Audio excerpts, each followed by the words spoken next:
Boa noite a todos e a todas. Hoje iremos dar início ao quinto encontro do curso de formação para professores, uma BNCC para refletir e dialogar dos saberes aos fazeres da prática pedagógica.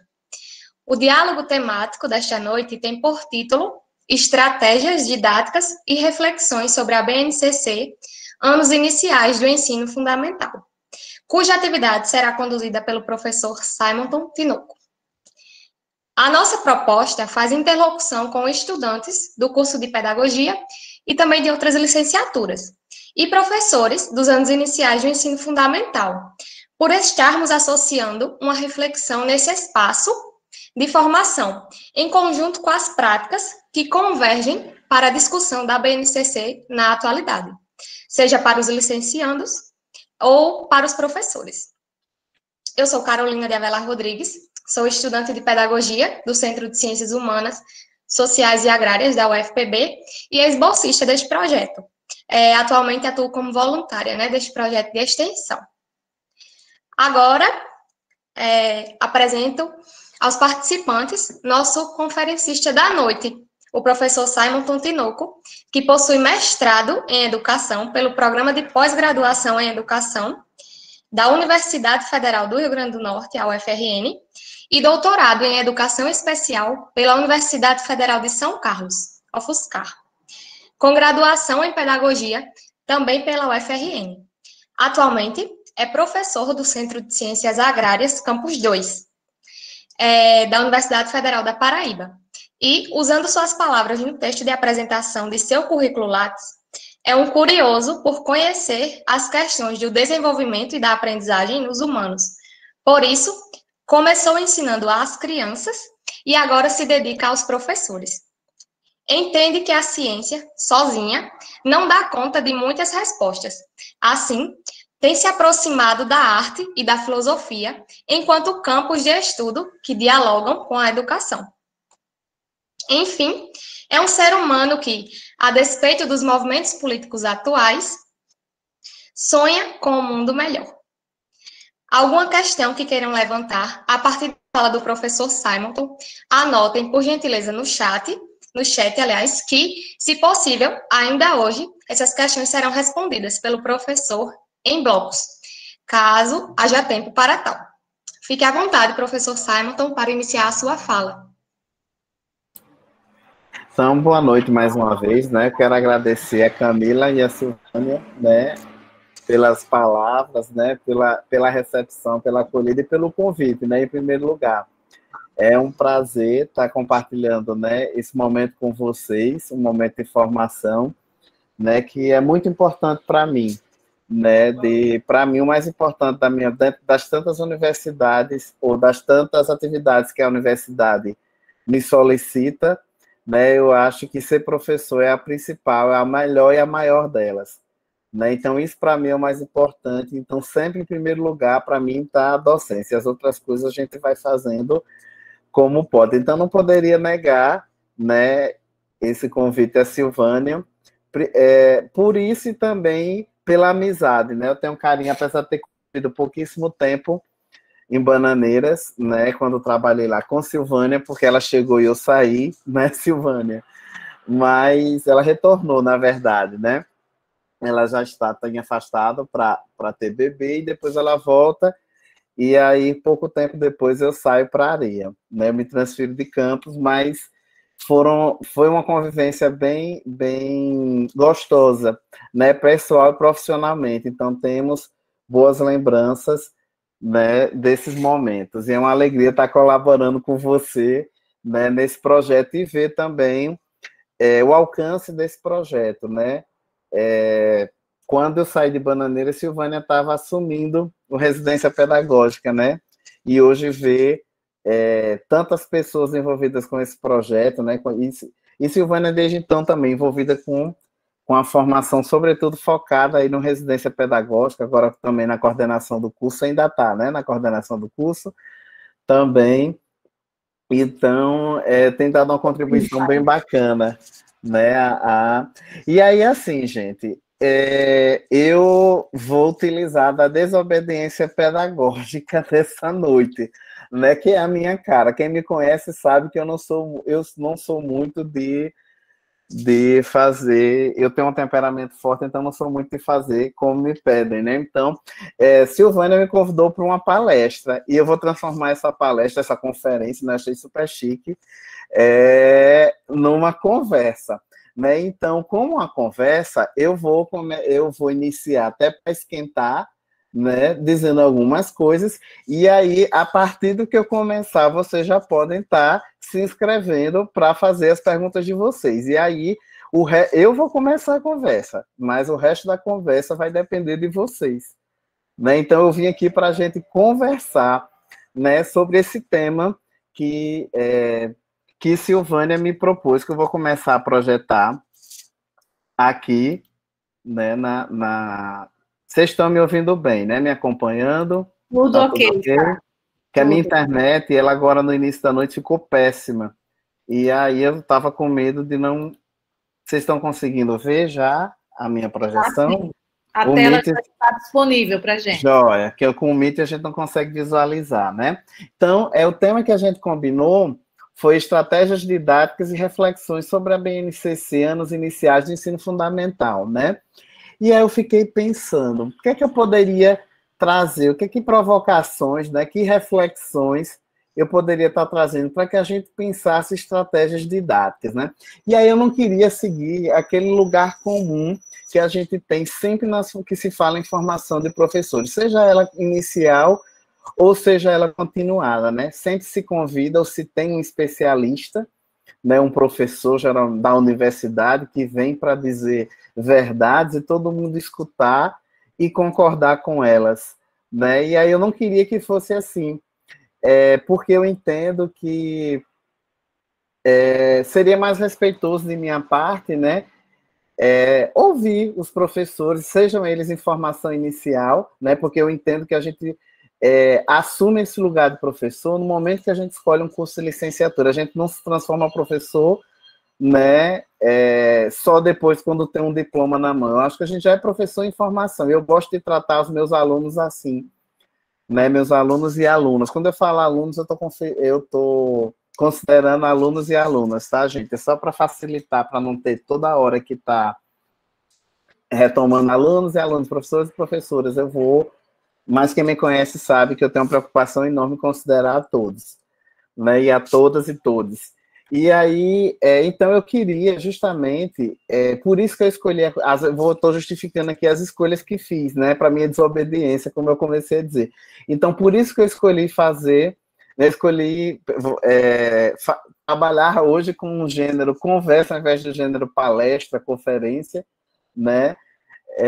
Por isso que eu escolhi partir da escuta, né, dos professores, né, de vocês, a escuta de vocês, porque eu acho que isso faz mais sentido, né, eu acho que talvez seja mais fácil para eu contribuir com o que vocês estão pensando, passando, sentindo, sobretudo nesses tempos de pandemia.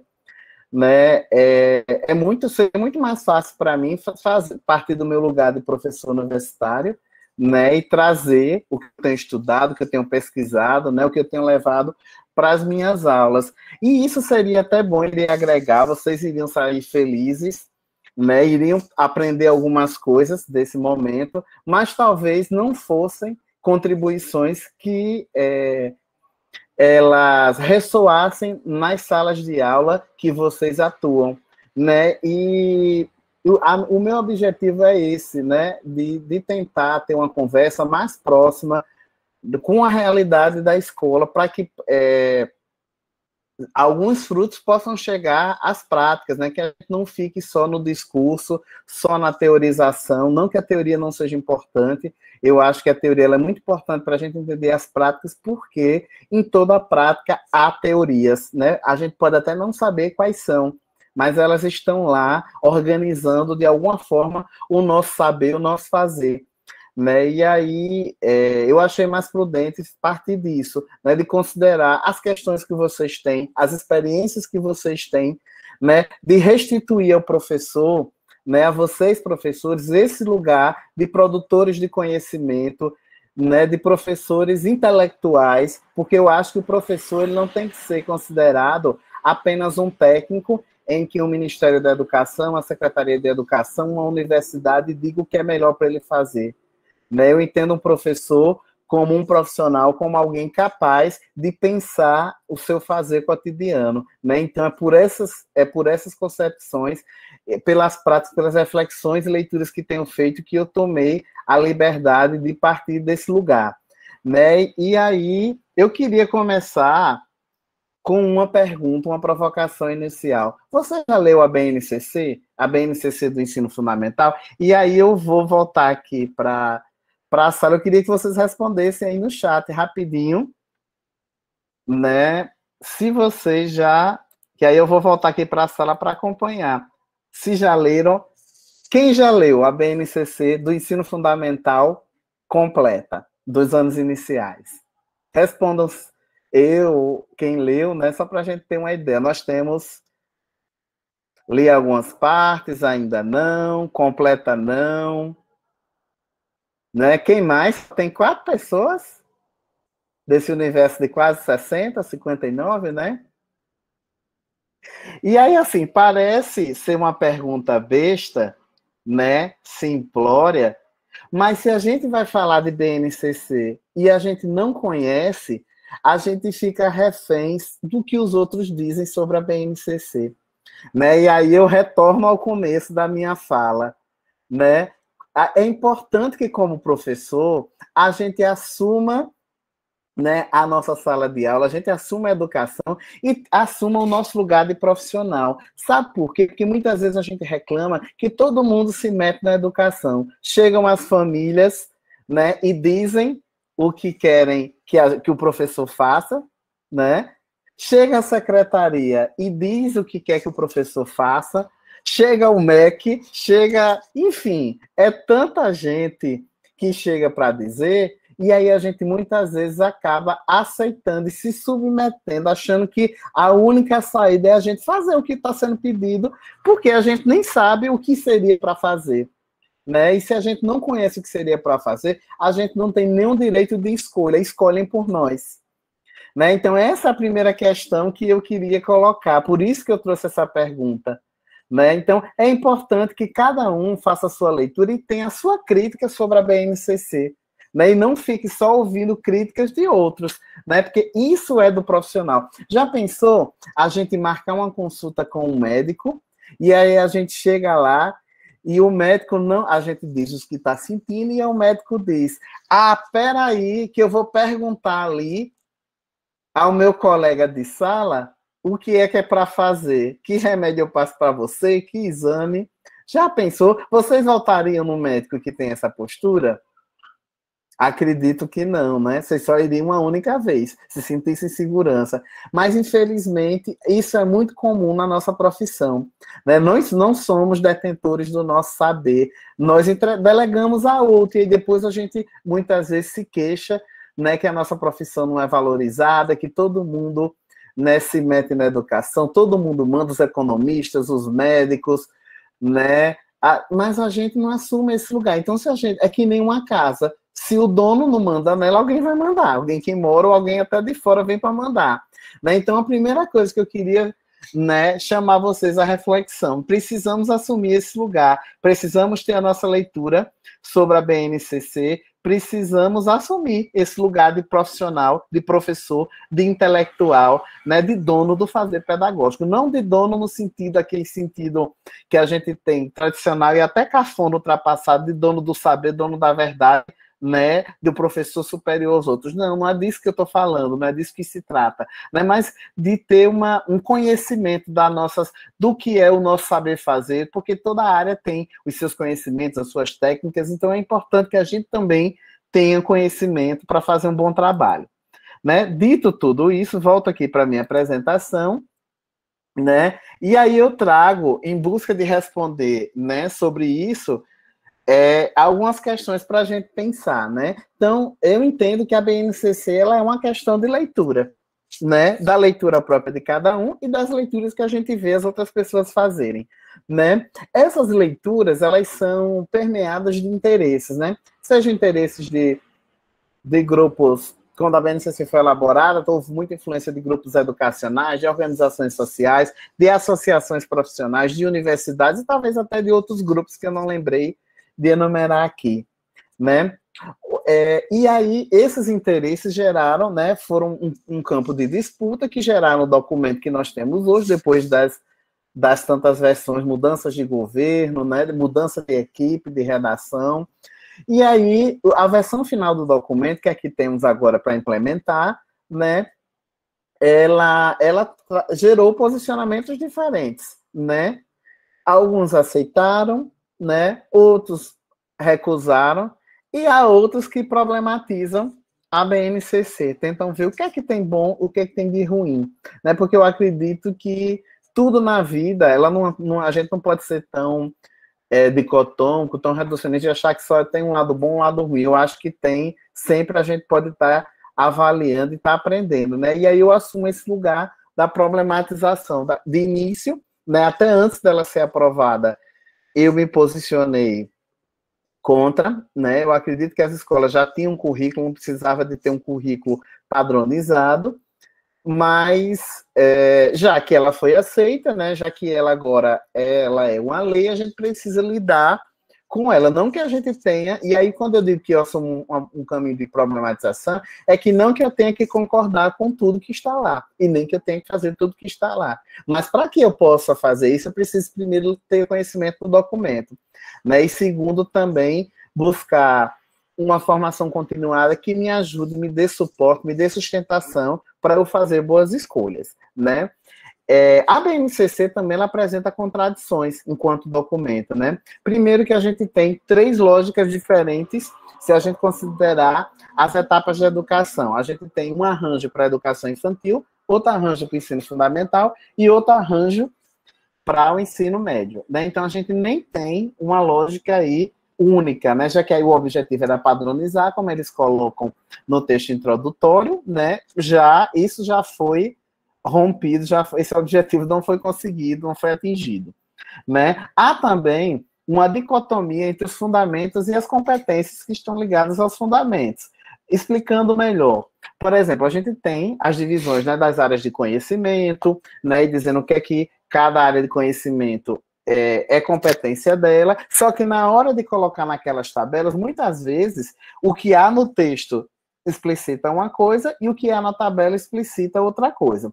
E aí o que acontece? Muitas vezes, muitos professores têm entendido a BNCC só como aquelas tabelas, e aí até o Ministério da Educação contribui um pouco para isso, porque quando você entra no site da base, né, no portal, você tem, inclusive, como baixar só as planilhas com os objetivos, né? Os direitos, os objetivos.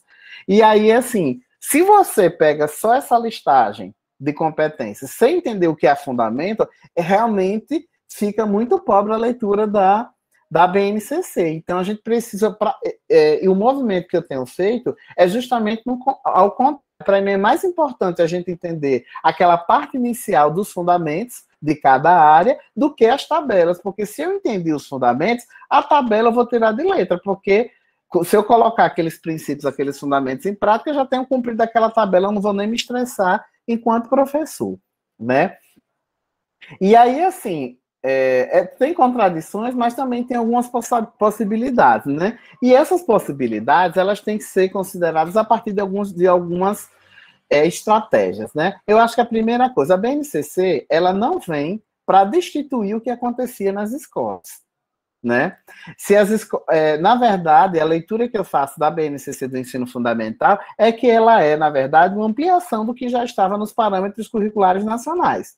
Ela traz o quê? Uma ênfase maior na questão das tecnologias, até porque a gente está numa sociedade que é digital, a gente não pode fugir disso, então, e tem uma atualização também do que é produzido nas áreas de conhecimento, em termos de conteúdo, em termos de metodologias, né? Mas quem já trabalhava, as escolas e os professores que já trabalhavam tentando compreender aquela lógica dos parâmetros, vai ter muita facilidade de trabalhar com a BNCC e não precisa deixar para trás o que se fazia. A gente vai inventar. O importante é que o quê?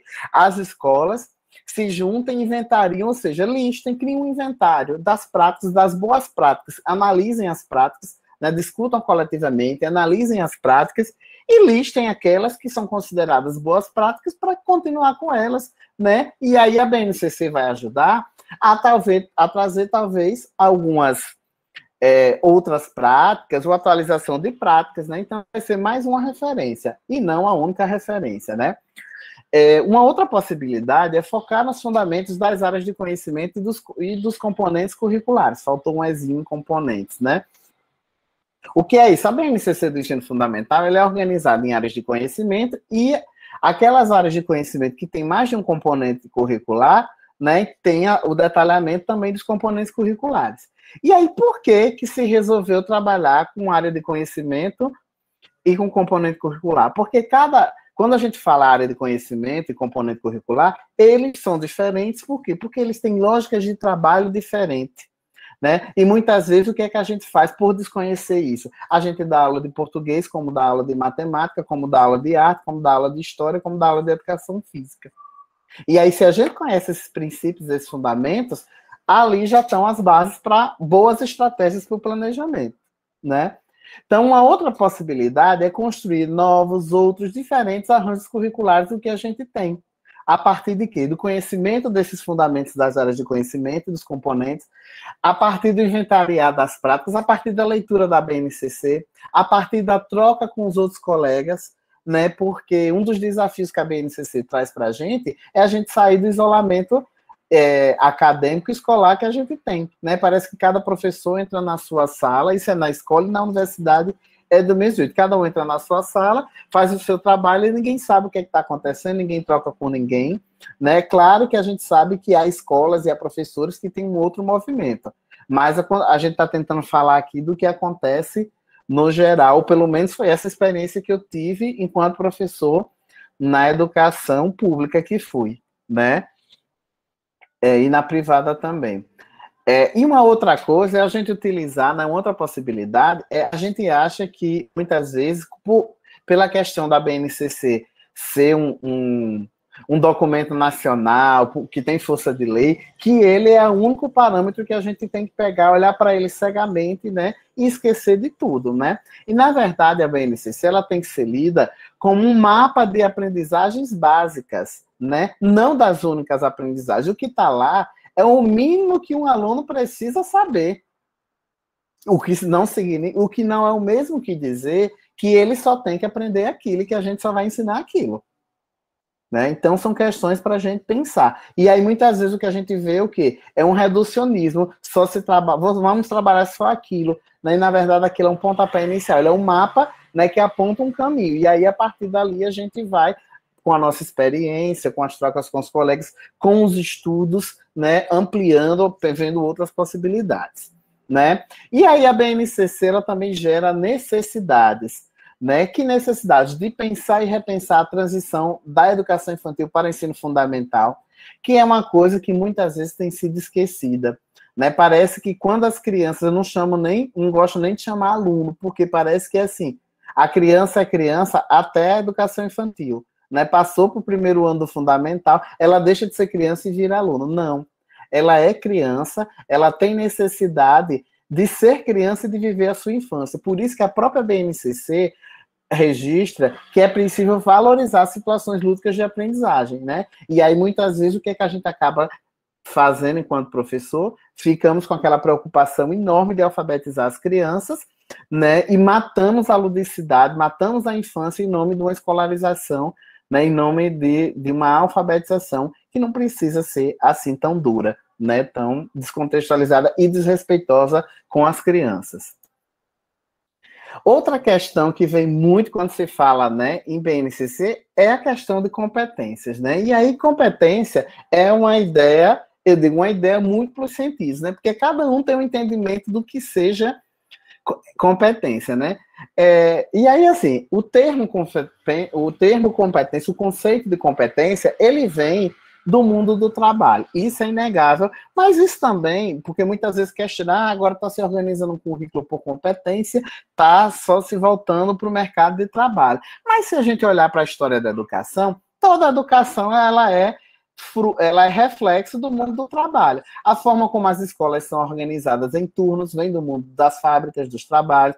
A história dos horários, de ter horário da aula de português, de hora de matemática, que tem as campainhas que tocam entrada, intervalo, mudança de aula, né? A ideia do próprio supervisor, né, de ter o supervisor da escola, é a ideia do supervisor da fábrica, que vai controlar a produção.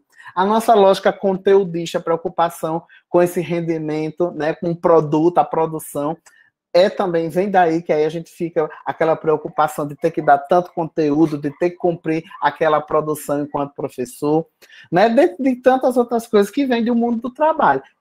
Com isso eu digo, estou dizendo que concordo com essas coisas? Não. Mas não me gera, por outro lado, não me gera esse horror, esse transtorno todo que muitas pessoas colocam, né? E aí, assim, o conceito de competência, ele tem muitos sentidos, né? Geralmente são sentidos ou entendimentos que estão relacionados ao saber fazer, ao saber na ação e em ação, né? E alguns outros poucos autores trabalham de um saber em contexto, né? E eu prefiro assumir esse outro entendimento, né, de um saber em contexto, porque eu acho que ele faz mais sentido. Por quê? Porque ele se afasta justamente de algumas críticas que são feitas, né, pelos especialistas em educação, né, de uma ideia de competência como algo muito técnica, né, descontextualizada, mecânica, né, voltada só para o mercado de trabalho. Né? E quando eu penso em contexto, eu estou pensando em contexto de vida, né, e não contexto de escola, porque muitas vezes também a forma como a gente organiza a escola, a gente tem um mundinho, uma parte, uma bolha, né? As coisas que acontecem na escola, muitas vezes só acontecem na escola, em outros lugares da vida não acontece. E aí, se a escola é uma prática social, né? É uma necessidade de nossa vida enquanto cidadão, por que ela tem que ser diferente dos outros espaços sociais? Porque o que se estuda, o que se discute, o que se vive na escola tem que ser uma coisa diferente do que se vive nos outros espaços. É uma questão para a gente pensar, né? Quando a gente fala também em competências, a gente tem que estar falando de habilidades também, né? Por quê? Porque as habilidades são caminhos para se atingir uma competência, né? A gente precisa desenvolver determinadas habilidades para se ter competência em algo, né?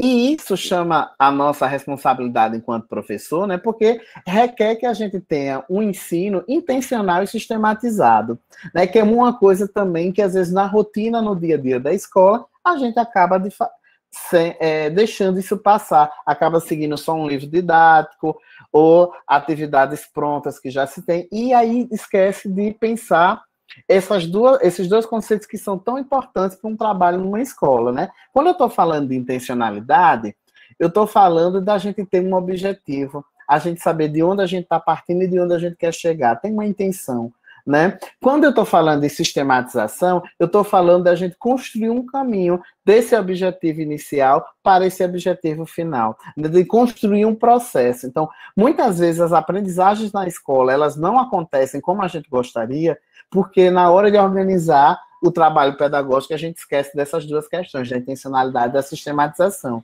A gente faz muitas coisas na escola, mas às vezes sem ter uma regularidade, um processo, né, uma objetividade. E os alunos vão aprender? Vão aprender, mas não vão aprender talvez como a gente gostaria, como eles precisariam aprender.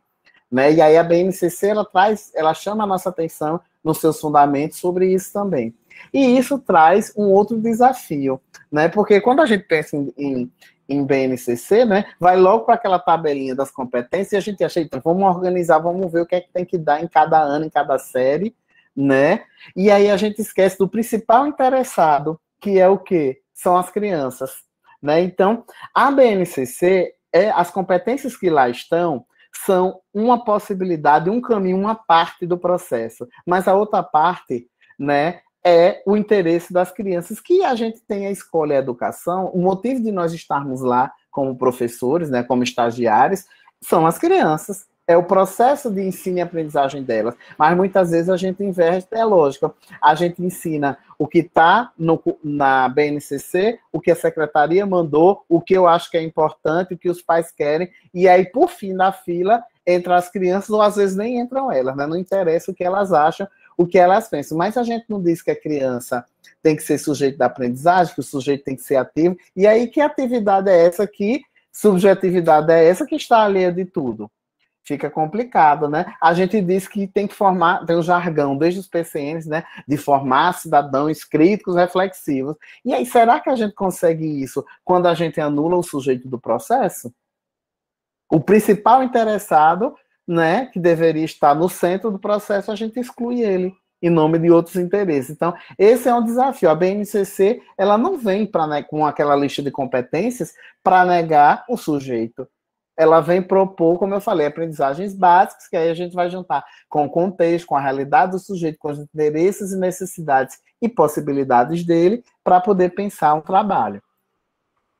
E aí, assim, quando a gente está vendo, o BNCC ele é organizado no ensino fundamental em áreas de conhecimento, né? E por que essa escolha, né, das equipes que elaboraram, né, e que coordenaram o processo? Porque é para favorecer, a primeira coisa, é para favorecer a comunicação entre os componentes curriculares próximos, né? Então, a gente tem a área de linguagens, por exemplo, que a gente tem língua portuguesa, arte, educação física, né? A gente tem a área de ciências naturais, que tem conteúdos que seriam de biologia, química e física, né? A gente tem a área de ciências humanas, que temos história e geografia, né? Então, a gente tem tradicionalmente uma escola que trabalha por disciplina, né? E a BNCC, ela vem para provocar a gente a começar a pensar links, integrações, pontos de contato entre essas áreas, entre essas disciplinas, e aí cria esse arranjo de áreas de conhecimento que não é novo, né? Se a gente pegar, isso já é sugerido desde os PCNs, e aí na BNCC, a forma como eles organizaram o texto, isso fica mais explícito, né? Então, e aí é uma tentativa de quebrar com esse fragmento, que é a disciplina, e tentar fazer o que a gente chama de interdisciplinaridade, né? De entender o conhecimento que está entre as disciplinas, né? No diálogo entre elas, né? Eliminar as especificidades das disciplinas, não, mas é criar pontos de contato entre elas, né? E aí, assim, o que danado são essas áreas de conhecimento, né? O que é que, quando a gente fala em área de conhecimento, né, a gente está falando o quê? Em blocos, que reúne disciplinas, e que essa reunião, essa organização é baseada em objetivos, conteúdos e metodologias que são próprios e específicos daquele arranjo, né? Então, por que se cria, então, a área de conhecimento de linguagens? É porque há aspectos comuns entre português, arte e educação física, né? Elas são o quê? Linguagens. Linguagens que servem o quê? De representação, de comunicação. E aí, em português, a gente tem uma linguagem que é mais verbal, seja ela oral ou escrita, né? Semiótica também, porque se trabalha com imagens, né? As imagens ajudam a construir esses textos. Quando a gente fala em arte, a gente está falando em linguagens que são corporais, que são musicais, que são, né, artísticas, né? E quando a gente está falando em educação física, a gente está falando também de uma linguagem do corpo, né? Então, são linguagens porque servem para representar, para comunicar, para expressar o pensamento, por exemplo, né? Então, percebem, tem objetivos em comum, conteúdos e metodologias que são comuns. E aí temos, por exemplo, outra área que é chamada de ciências da natureza. Então, se ciências da natureza têm objetivos, conteúdos e metodologias específicos, não dá para eu dar aula ou para eu planejar o conteúdo de ciências da natureza como eu planejaria para a área de linguagens, né? E muitas vezes é isso que a gente faz. A gente acha que a pedagogia do cuspe e do giz vai salvar o mundo, né? A gente o quê? Copia no quadro e manda os alunos copiarem no caderno, né? Então, e a gente explica o que está no quadro, né? Isso não serve como estratégia para ensinar tudo, né? As próprias áreas, se a gente estuda sobre as áreas de conhecimento, a gente entende que cada área de conhecimento vai ter um jeito de ensinar, né? Vai ter uma metodologia, além de seus conteúdos próprios e seus objetivos que também são próprios. E aí, muitas vezes, a gente fala que constata a dificuldade dos alunos, ou às vezes a falta de motivação, de interesse dos alunos, né? Aí assumimos até aqueles discursos, né, que os alunos não querem nada, que estão desinteressados, que a culpa é da família que não nos ajuda na tarefa, mas muitas vezes a gente também está contribuindo de certa forma para isso, né? Não é responsabilidade só nossa, mas talvez a gente contribua um pouco quando a gente desconhece o jeito de ensinar cada coisa e faz tudo como se fosse a mesma coisa, né? Então, conhecer os parâmetros de cada área é fundamental para um bom planejamento, né? E aí, para encerrar essa minha fala, né, inicial, eu pensei aqui em algumas pistas, né? Porque eu trouxe para vocês constatações, provocações para a gente pensar. Mas há de ter algumas pistas, né? Não são receitas, não são estratégias, são pistas para que a gente possa pensar, né? Primeiro, a gente precisa ter cada um a nossa própria leitura da BNCC. Não dá para a gente trabalhar com a BNCC sem conhecer a BNCC como um todo, né? Então, o primeiro desafio que eu trago para vocês, quem não leu, quem leu só em partes, leia todo, né, mais de uma vez, né, porque quanto mais a gente lê, mais clareza a gente vai ter, né, para construir, para ajudar na construção de entendimentos coletivos que vão gerar o PPP da escola, as práticas da escola, o currículo da escola. Né? Então, é muito importante que as impressões que a gente tem, a gente compartilhe com colegas, que crie espaços, momentos de discussão, momentos de diálogo, de colaboração, de trocas, porque a gente também aprende a ser profissional tendo boas referências de outros profissionais. Né? Então, a gente aprende com o outro, então a gente precisa se abrir ao outro, né? Seja esse outro o nosso colega, né, de profissão, seja esse outro nosso aluno, seja esse outro as famílias, porque os alunos e as famílias também apontam diversos caminhos para a gente, né? A gente precisa, então, assumir o nosso lugar, né, de professor reflexivo, do professor pesquisador, do professor que pensa sua prática, e não aquele professor que só faz o que lhe mandam, né, um professor passivo, né? A gente precisa assumir aquilo que Paulo Freire chama de praxis pedagógica, né, que é o exercício de quê? De ação, reflexão, ação. Eu planejo, eu faço, e aí eu reflito sobre aquilo que eu fiz antes no planejamento, durante, né, na ação e após a ação, né? E aí esse exercício meu de fazer e de pensar sobre o feito de forma crítica, né? E aí para pensar crítica eu preciso do apoio da teoria, que vão funcionar como lentes para eu ver se o que eu estou fazendo está legal ou não está legal, né? E aí essa reflexão vai gerar o quê? Uma nova ação, que é o replanejamento, né? Ou a continuidade daquilo, né? Vai gerar as continuidades.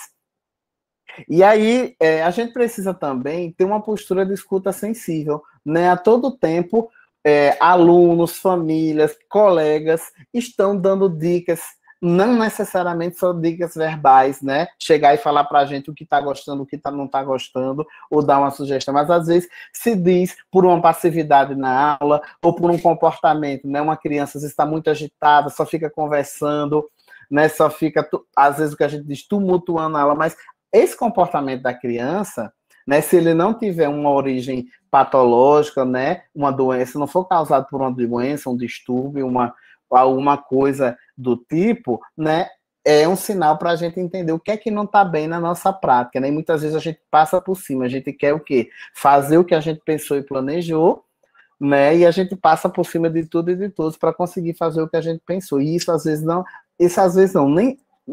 não é o melhor caminho. Né? Se a gente quer fazer um bom trabalho, conseguir bons resultados, quanto mais a gente abrir o diálogo e a colaboração com as crianças, com as famílias, com a equipe, vai facilitar muito e vai diminuir muitas das barreiras que a gente encontra, né? E por fim, né, que é uma tarefa que cabe um pouco à universidade, mas não só a ela, né, de promover formações tanto inicial como continuada, em contexto. O que é que eu quero dizer com isso? A gente precisa acabar com um modelo de formação que a gente tem, que eu digo que é enlatada, né? Se pega programas do Ministério da Educação e se faz, ou a gente cria temas da nossa, que a gente acha que é bom para os professores, e propõe e não escuta os professores. Assim como a gente precisa ouvir as crianças, né?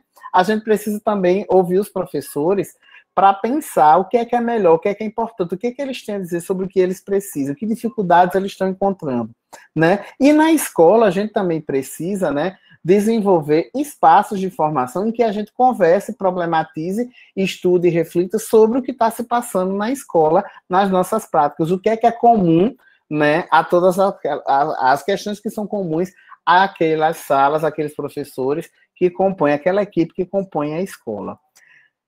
Já conversei sozinho demais, estou doido para ouvir vocês, né, para saber o que é que vocês pensam, né? A minha ideia era provocar vocês de trazer questões para que a gente pudesse dialogar. Eu estou tentando encerrar aqui, acho que deu certo agora. E aí, eu gostaria agora de abrir, né, o espaço para que a gente pudesse conversar. Eu não sei como é que Silvânia tem feito, né? Se só perguntas por chat, mas eu acho que poderia até se abrir também, se algum professor quiser falar, abrir o microfone, a gente fazer o compromisso de ser só objetivo para que outras pessoas possam falar, né? Para a gente poder refletir um pouco, né? Dialogar sobre essas questões. São questões iniciais que eu trouxe para a gente pensar, e aí eu queria que vocês trouxessem ou experiências, ou dificuldades, curiosidades, questões que vocês têm, né, discordâncias, por que não? Né? Não precisa, eu não trouxe verdade nenhuma, não. Eu trouxe o que eu consegui pensar até hoje, pelo trajeto que eu fiz. Né? Mas não quer dizer que é o melhor e que é o certo, não. Vocês podem me ajudar a pensar diferente. Obrigado. Valeu, Simon. Então, na verdade, eu ia lhe perguntar isso, se seria possível, já que a gente está tendo tempo e espaço para isso, e você já deu a deixa, abrir microfone. E aí a questão não está apenas no chat, né? Quem quiser se colocar, e é como você também identificou.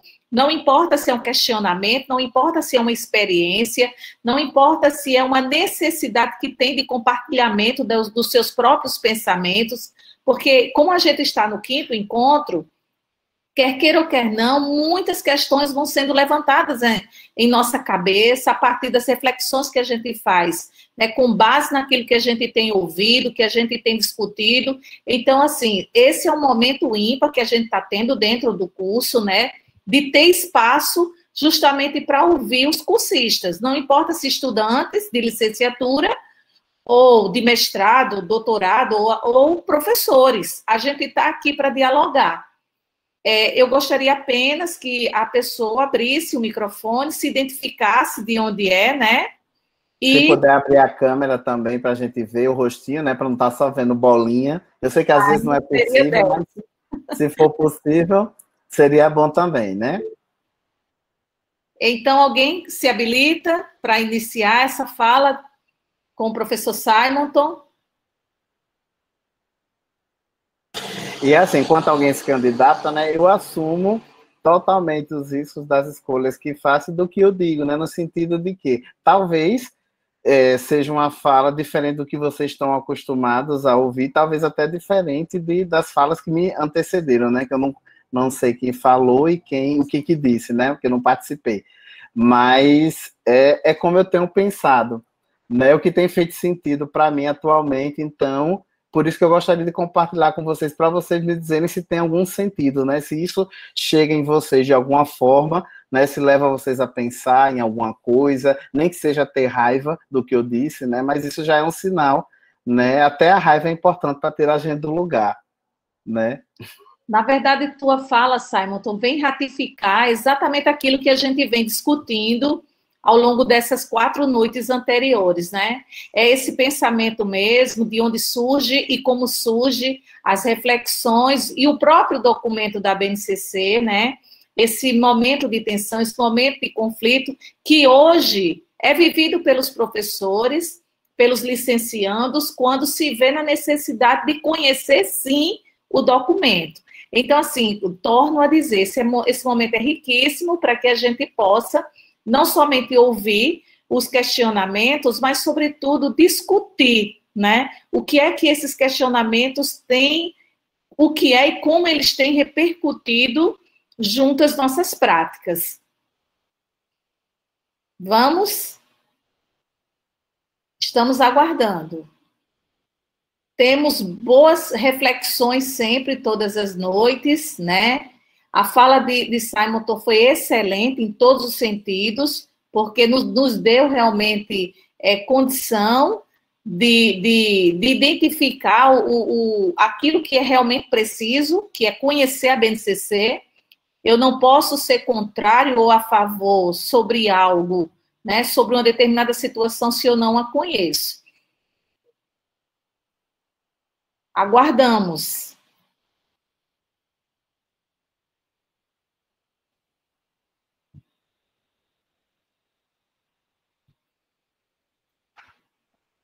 Vamos aproveitar, momento riquíssimo que a gente tem, a oportunidade essa de perguntar mesmo, de tentar compreender aquilo que a gente tem servido para a gente de dúvida, de conflito.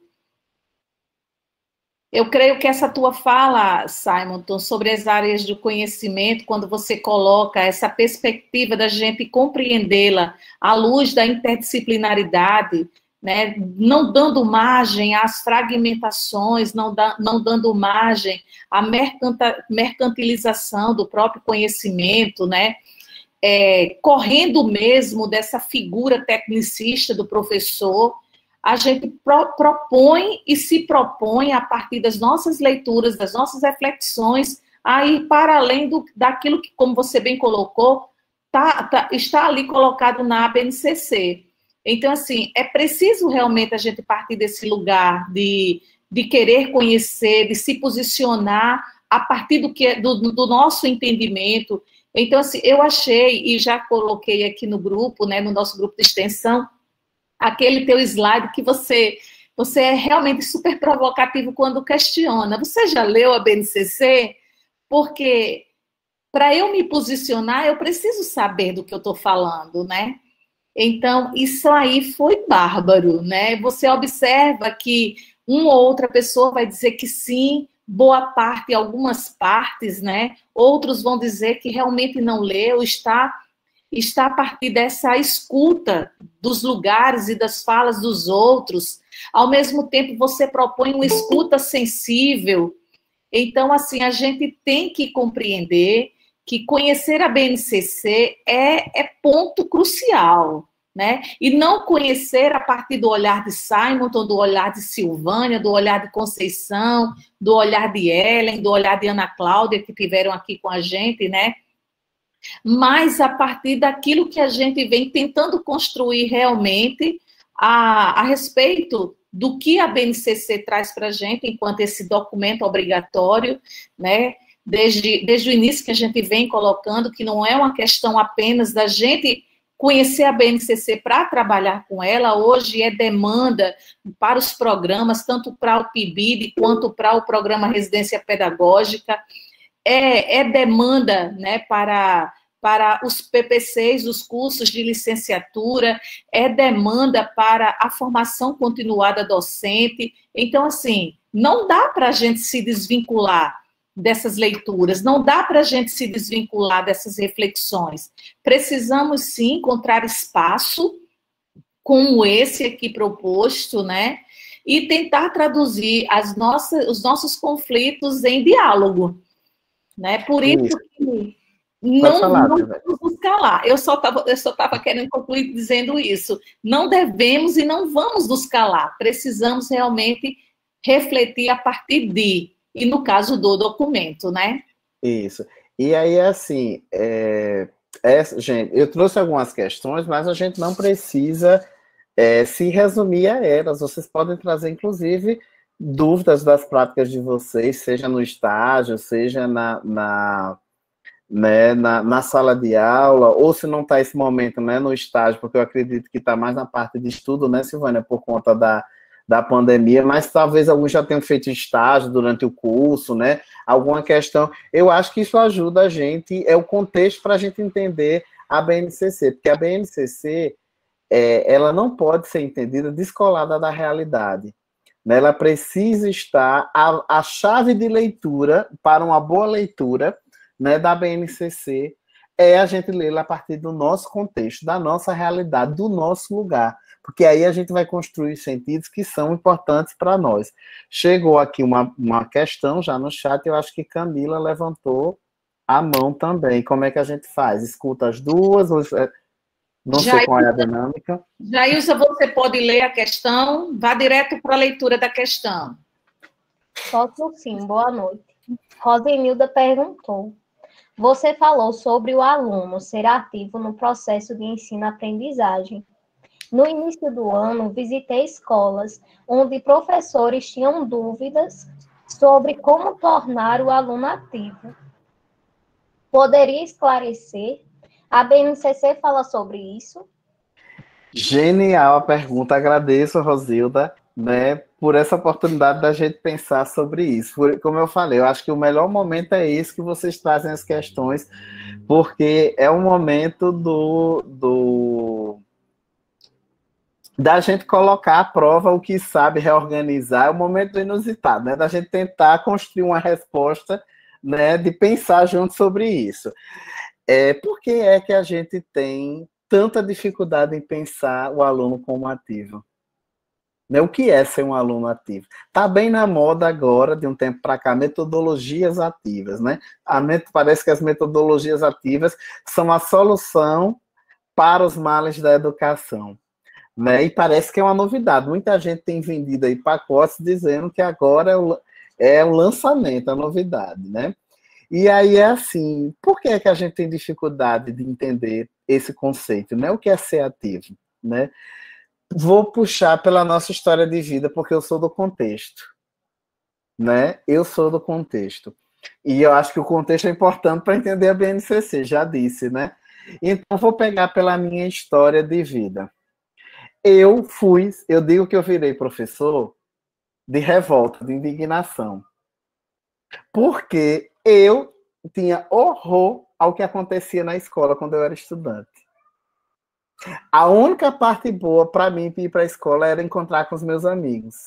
De resto, eu tinha horror. Às vezes eu encontrava um ou outro professor que eu gostava, mas essa não é. E aí, assim, eu sempre, reunião de pais, eu era alvo de reclamação.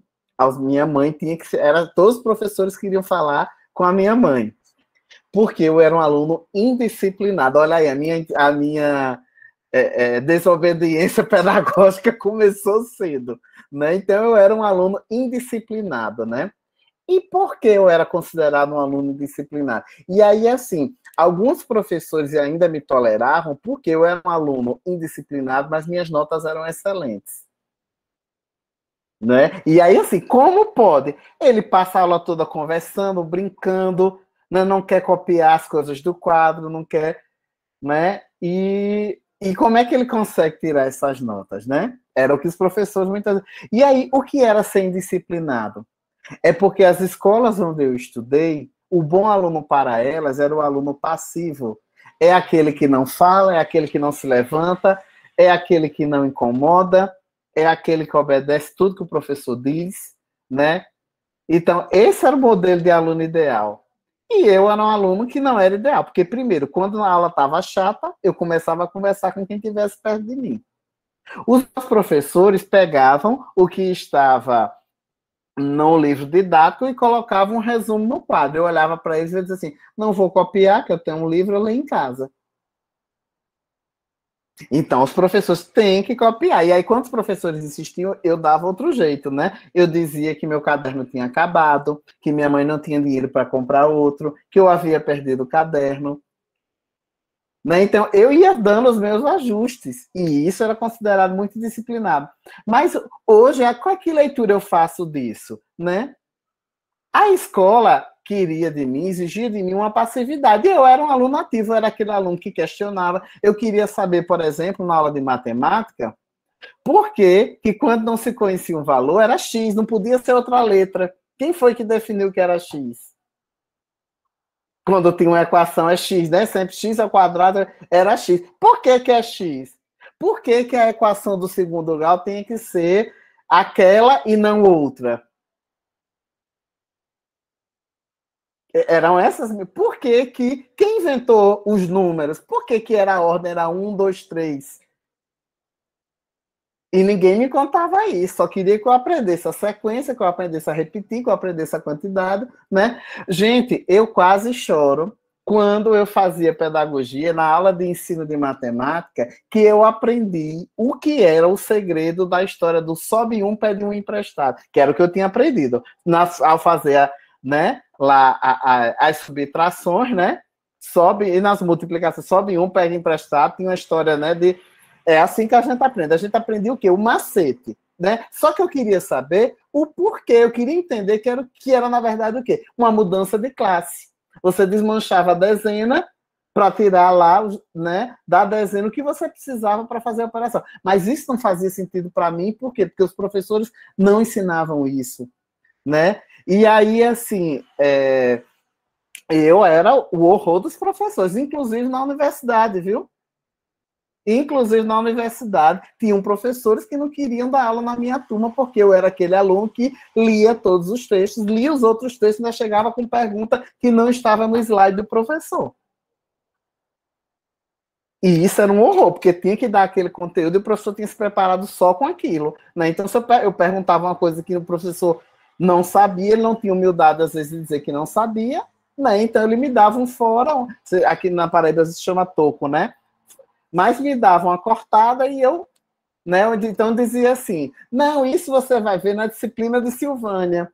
Ou isso é só na terceira unidade. Tenha calma, deixe de ser ansioso, que isso a gente está na primeira.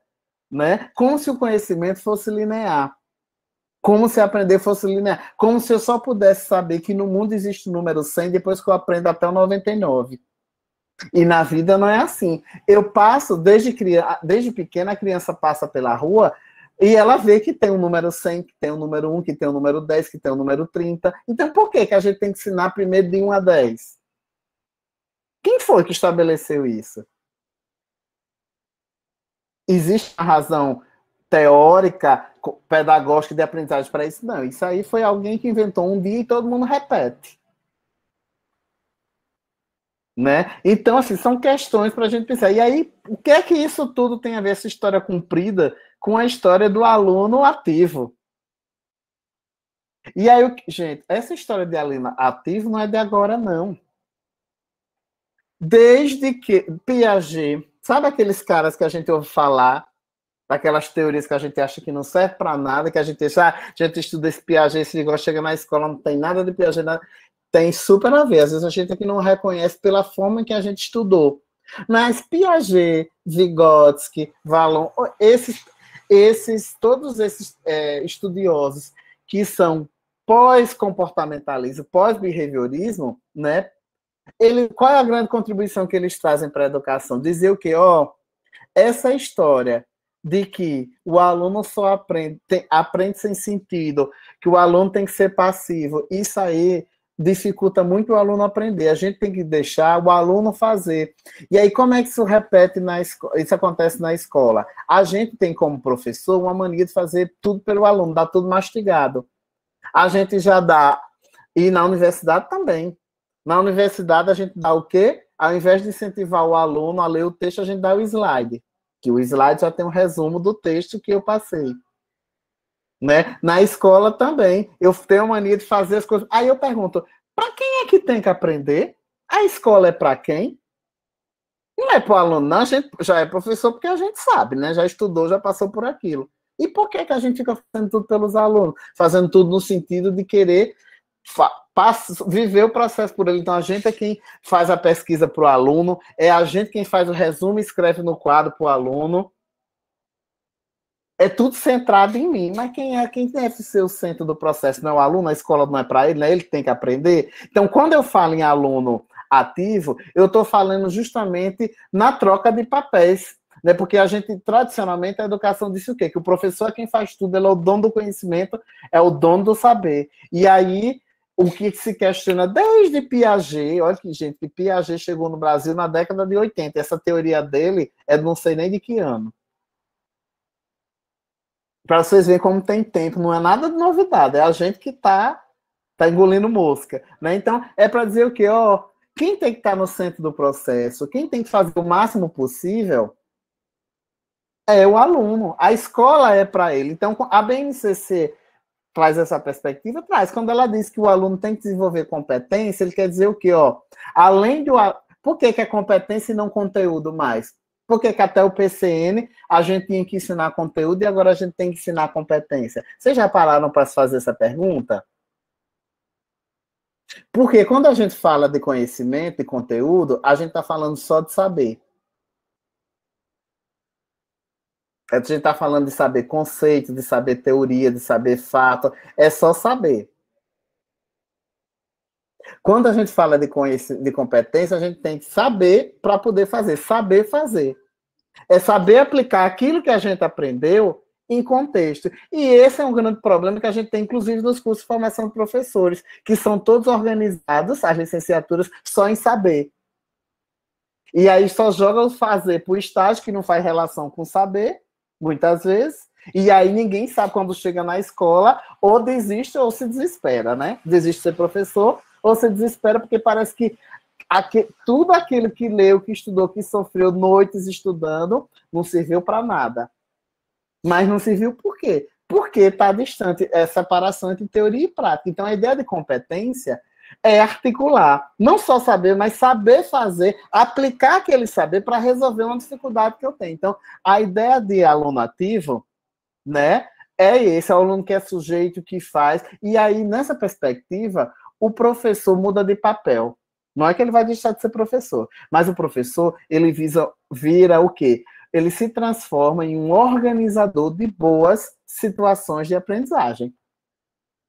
Então, ao invés dele estar fazendo tudo, faz o resumo, copia no quadro, explica, corrige, tudo é ele, o aluno faz só o que ele manda. Não. O professor organiza as situações, diz, vai lá, faz. E eu tô aqui para te acompanhar. Aí, quando vê que o aluno está enrolado, vai lá, dá uma dica, dá uma orientação, mas o aluno vai construindo o caminho dele. Né? Então, essa é a grande mudança. E por que a gente tem dificuldade com isso? Porque a gente teve uma educação toda passiva. Por que é que a gente abriu o espaço que ninguém queria se pronunciar? Porque vocês, inclusive quando professores, aprenderam que a formação tem que ser passiva também. Vocês têm que ouvir o especialista. É só ouvir e anotar, no máximo pedir o slide. Que às vezes nunca mais vai ler na vida o slide. É só para ter, que o professor também adora colecionar. Papel, slide, nunca mais pega, mais quer. Né? E aí, assim, não, então não fala, é só escutar. Gente, não, a gente tem 2 ouvidos e uma boca, tem que falar também, a boca é para falar.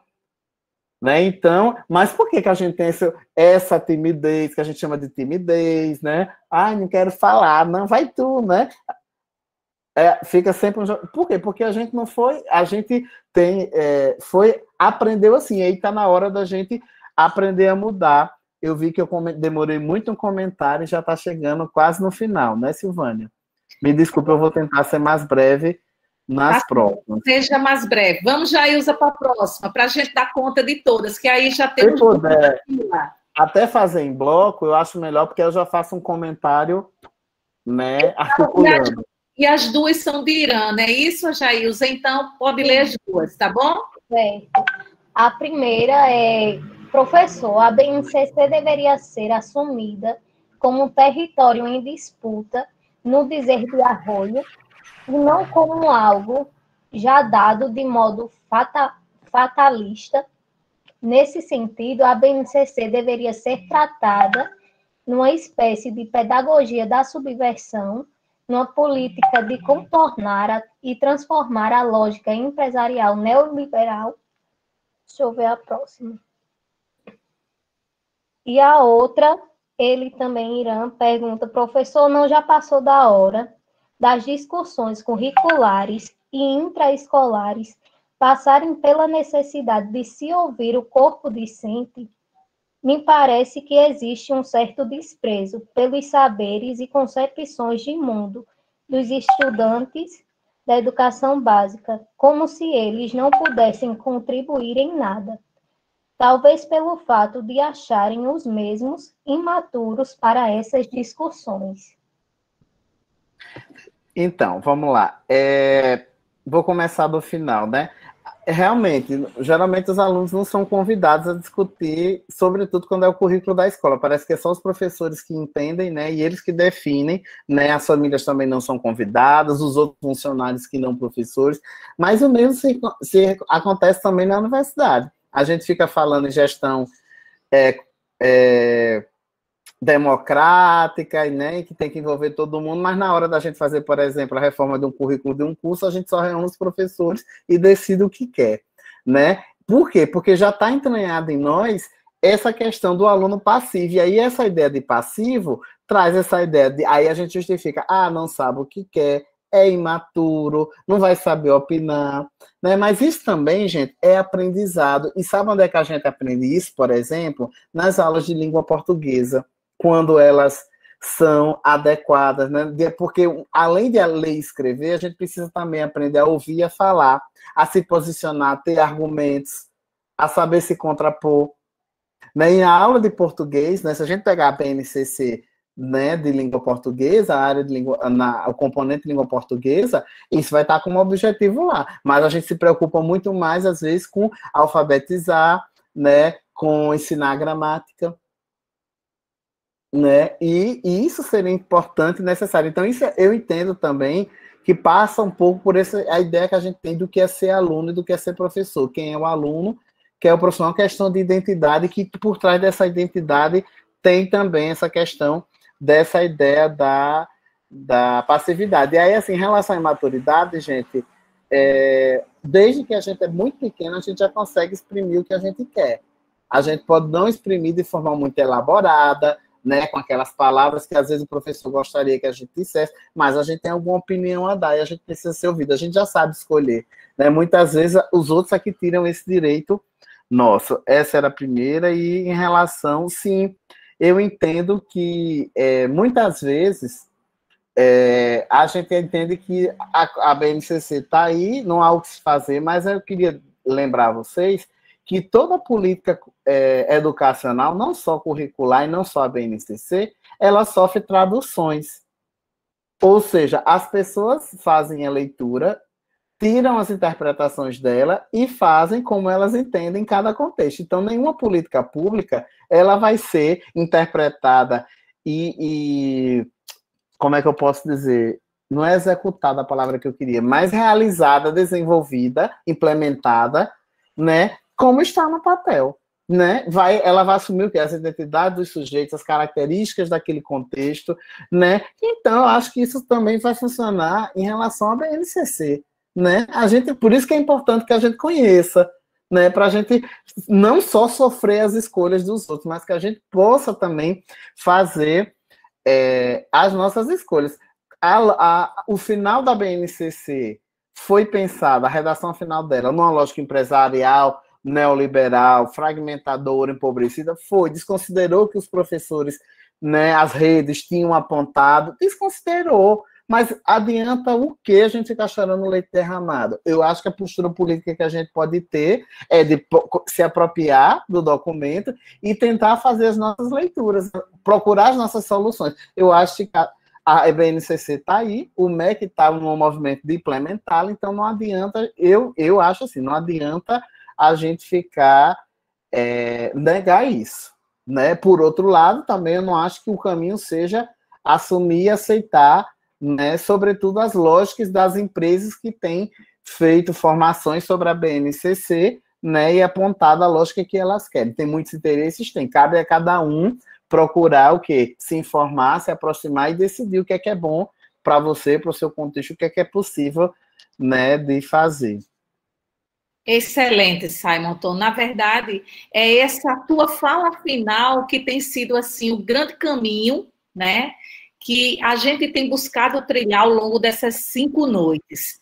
Não dá para a gente compreender apenas como um documento obrigatório que eu não aceito e ponto final. Sim, você não aceita, certo? É tua escolha não aceitar, mas o documento está posto. É isso que todas as falas vêm tentando construir, né, nesse momento dialogal, dando mostrando a necessidade de que o professor não deve perder sua autonomia. Ao mesmo tempo, não pode compreender que ali é um lugar fechado, um lugar sem bifurcações, um lugar sem fendas, um lugar que não dá para a gente construir outros momentos das nossas práticas, né, pedagógicas. Vai tudo depender realmente desse nosso olhar. Isso, eu acho, é isso que eu entendo. Eu acho que você conseguiu sintetizar o que eu penso, no sentido assim, eu acho que o grande segredo está nas brechas, nas fendas, nos entre. Sabe aquela coisa que a advogada faz de achar a brecha da lei, que eles são especialistas?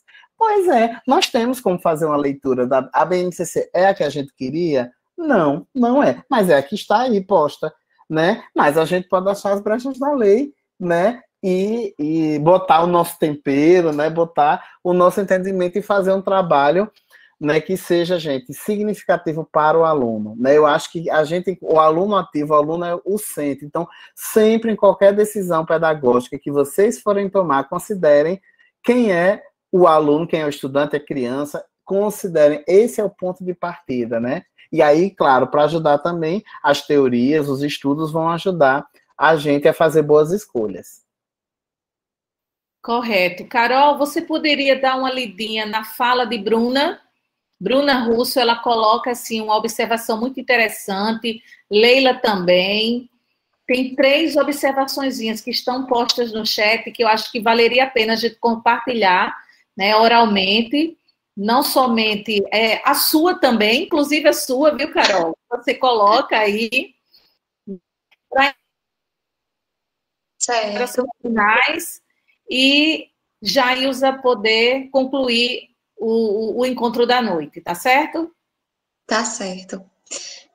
Bruna Russo, ela coloca que acredito que nós, professores, temos que sair do lugar do saber e permitir que esse lugar também seja ocupado pelo aluno. Eu coloquei o seguinte, que eu iniciei o curso de pedagogia na UNP, cursei 2 períodos, inclusive, lá. Eu acredito que o professor Simonton conhece, né? Que ele é do Rio Grande do Norte. Eu tranquei o curso lá. Eu tranquei o curso lá por causa de um professor de psicologia, que eu lembro muito bem que, como no nosso curso hoje, né, no CCHSA também, nós deveríamos cursar 2 componentes de psicologia, psicologia 1 e 2. E aí eu lembro que eu fiz um questionamento para ele acerca da psicologia 2, que eu estava um pouco adiantada, assim, né? Porque eu sempre gostei muito de ler, assim como o professor também colocou. E aí ele falou, olha, isso aí não é pra gente, vocês não estão prontos para aprender isso agora, desse jeito. Aí nem procurei coordenação, nem nada, porque isso realmente era muito comum lá na UNP. Os professores, eles falavam abertamente que iam nivelar a turma por baixo, como eles chamavam, e porque muitos alunos trabalhavam o dia todo, então eles precisavam fazer isso para que todo mundo pudesse acompanhar. E aí, quando eu entendi, né, o que o professor realmente dizia quando ele falava em nivelar por baixo, que ele não estava nem aí para o que a gente queria ou precisava aprender, mas só estava interessado no currículo que a instituição queria que ele passasse para a gente. Então, assim, eu resolvi trancar mesmo o curso, aí criei coragem para estudar aqui na Paraíba e, graças a Deus, foi uma das melhores escolhas que eu fiz na vida. Tem mais 2, Carol. Tem de Isaura e de Leila. Leila falou que a falta de investimentos na formação continuada faz com que os professores sintam-se perdidos. Ainda estamos buscando entender como trabalhar interdisciplinaridade. E Isaura falou que nós somos cobrados a fazer o que não conhecemos. Esse diálogo tem sido de grande relevância para abrir novos horizontes a respeito da BNCC. Ainda dá tempo de eu fazer um comentáriozinho sobre esses comentários? Só suas considerações finais, tá bom, Simon? Tá, eu acho que a questão, desde o governo Lula para cá, não é nem a falta de investimentos na formação continuada. Eu acho que tem tido muita formação, né, tanto pelo Ministério da Educação quanto pelas universidades. Agora, talvez o formato, né, das formações é que não estejam ajudando os professores a repensarem e modificarem suas práticas. Eu penso que é mais por aí. Né? Por outro lado, eu sinto falta de uma parte da formação continuada, ela precisa ser feita na escola, porque a escola é lugar de formação. Né? Deve ser desde a universidade. Aí a gente já começa na formação inicial, distante da escola, muitas vezes só indo nos estágios, né? Quem não participa de um programa como o Residência Pedagógica, ou PIBIT, só vai na época dos estágios. Né? Então já há um distanciamento aí. Não é comum as disciplinas levarem os alunos para fazerem práticas, né, nas salas de aula. Essa é uma questão. E aí, quando a gente chega na formação continuada, né, a gente trabalha numa escola e muitas vezes a escola não discute suas questões, não estuda com os professores, né, porque isso é o papel do coordenador pedagógico. O coordenador pedagógico, a função dele é garantir a formação continuada do professor, mas muitas vezes a gente tem coordenadores o quê? Que se preocupa com o aluno estar de farda, né, e outras questões do tipo, que não podem ser até importantes, mas não são essenciais. né? Então, eu acho que isso é uma questão. Em relação somos cobrados a fazer o que nós conhecemos e acabamos nos submetendo muitas vezes, porque também não conseguimos estudar, não conseguimos. Eu sei que muitas vezes trabalhamos, né, em lugares, né, muitos, manhã, tarde e noite, lugares diferentes, então isso dificulta. Às vezes não há uma cultura, né, tem até o horário de planejamento, mas esse planejamento não se faz planejamento, né, no horário departamental, se faz outras coisas, né, e esse era o momento para estudar, para se discutir os desafios que o professor está enfrentando na turma dele e pensar soluções. Então, é para isso que serve. Então, se tiver algum coordenador aqui, alguém de Secretaria de Educação, né, precisamos urgentemente rever essas questões, né? O coordenador, ele tem que ser um parceiro do professor e não um fiscal do aluno, como acontece muitas vezes nas experiências que eu vivenciei e que vejo também, né?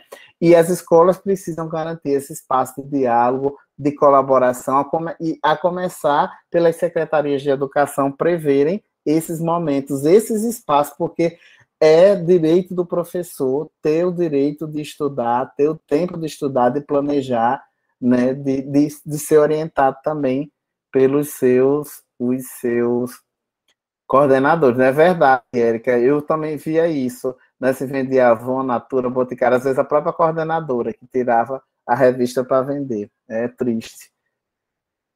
Então, eu só quero agradecer agora, né, a Silvânia e a vocês pela audiência, pela conversa, por essa interação, né? Espero que possa fazer algum sentido, tenha feito algum sentido para vocês, que possa ajudá-los não só a entender a BNCC, né, mas estar repensando, né, o trabalho que vocês desenvolvem, sejam como estagiários, professores, né, nos lugares em que vocês atuam, ou como estudantes também, né, durante o curso de pedagogia e de outra licenciatura que vocês façam. Então, eu só tenho a agradecer.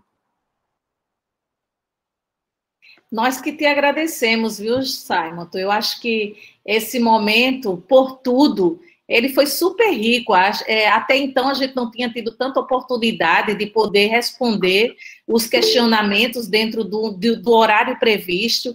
Você trouxe uma interlocução super legal nesse sentido, porque pôde dinamizar, né, levar essa reflexão para o grupo, não entrou e não quis participar do diálogo quem realmente não se sentiu à vontade, mas estava aberto para tal, o que foi, assim, uma maravilha.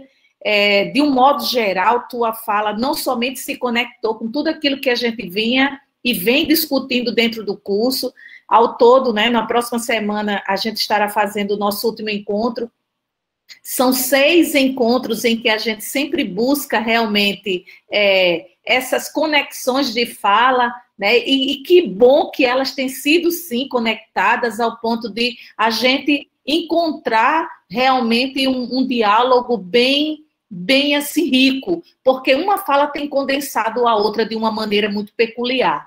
Eu, particularmente, né, como tua colega de universidade, que te admiro, conheço bem o seu trabalho, o seu desprendimento, e não somente não dar não, mas, sobretudo, de poder sempre participar desses momentos assim. Só tenho que te agradecer, em nome do nosso projeto de extensão, em nome do próprio curso, né, que está sendo desenvolvido nessa perspectiva de formação continuada, mesmo para os nossos estudantes de pedagogia de outras licenciaturas. Não deixa de ser um curso de formação continuada, embora que dentro da própria formação, né, tuas falas muito reflexivas, eu creio que vai nos conduzir a pensar como construir esses momentos de leituras da BNCC. Não dá para a gente conhecer a BNCC só de ouvir falar, a gente precisa realmente conhecer o texto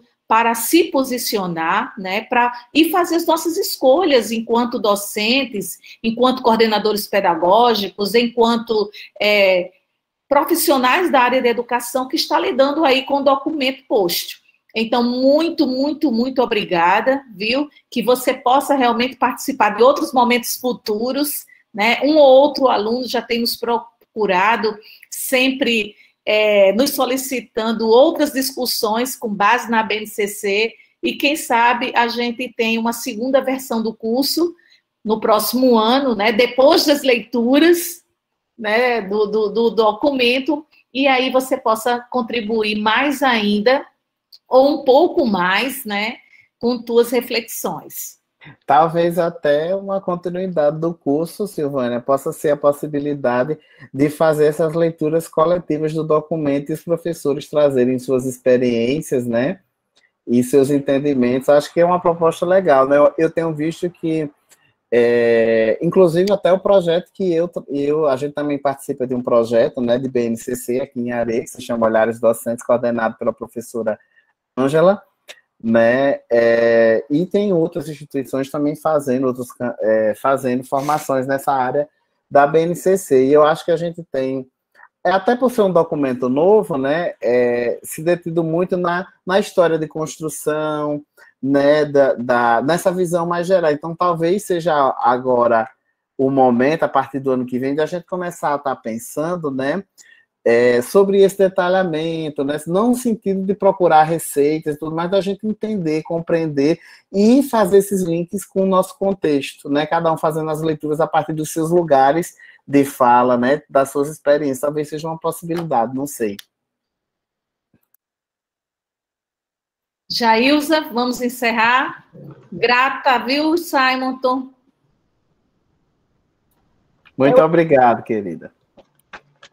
Eu sou Jailza Ferreira Barbosa, estudante de Pedagogia do Centro de Ciências Humanas, Sociais e Agrárias da UFPB e voluntária do projeto de extensão Uma BNCC para refletir e dialogar, dos saberes aos fazeres da prática pedagógica.